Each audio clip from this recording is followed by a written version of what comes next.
ذخیرہ گاہ سے ماہانہ تنخواہ نہیں ملتی ہے تمہیں؟ اجرت بہت کم ملتی ہے علی جان، اور میرے بچے مکتب میں پڑھتے ہیں۔ محنت کش کے بچے اور مکتب میں بہت خوب، لیکن مکتب والوں نے عجیب سلسلہ شروع کر دیا علی جان، بچوں سے 2-2 3-3 ماہ کا اکٹھا تعلیمی معاوضہ طلب کرتے ہیں۔ اتنی اکٹھی رقم کہاں سے لائے ہم غریب؟ یہ ضروری ہے علی جان؟ بہانہ معاوضے کے علاوہ کچھ دوسرے چندے بھی طلب کیے جاتے ہیں مختلف بہانوں سے، نہ دیں تو مکتب سے ناک کاٹنے کی دھمکی۔ یعنی تعلیم بھی صنعت تجارت بن گئی ہے یہاں؟ یہی ہو رہا ہے حضور والا، بچوں کو تعلیم تو مل جاتی ہے مگر روٹی نہیں ملتی۔ بچوں کو پڑھانے کے لیے کوئی دوسرا مکتب نہیں ہے کیا؟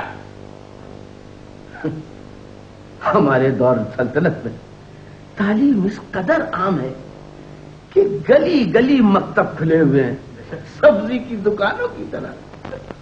جی ہاں، اور ان مکتبوں میں سبزی والوں کے بچے ہی پڑھتے ہیں، اور جو اعلیٰ درجے کے مکتب ہیں وہاں تو عوام اپنے بچوں کو پڑھانے کا خواب بھی نہیں دیکھ سکتے، وہ صرف طبقہ اعلیٰ کے لیے مخصوص ہے۔ شہنشاہ معظم، کیا آپ کے ملک میں تعلیم بھی ادنا اور اعلیٰ کے حصوں میں بٹی ہوئی ہے؟ کیوں نہیں؟ ایک وہ تعلیم ہے جو ہمارے دین سلطنت اور حکام بالا پیدا کرتی، اور دوسری ان بچوں کے لیے جنہیں جوان ہو کر رعایا بننا ہے۔ اگر سب کو ایک جیسی تعلیم دے دی جائے تو سلطنت کے لیے منشی، محرر، نوکر پیشہ اور نچلے کارکن کہاں سے آئیں گے؟ جی ہاں علی جان، پھر تو ایک بڑے جاگیردار کے بچے کو معمولی کاشتکار کا بچہ سلام بھی نہیں کرے۔ اس شخص نے چوری کے علاوہ نظام مملکت پر بھی اعتراض کیا ہے علی جان، اسے دوہری سزا عنایت کی جائے۔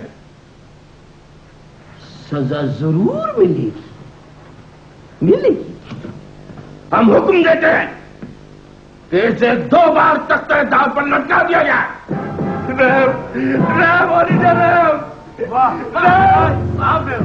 کیا انصاف فرمایا ہے علی جان؟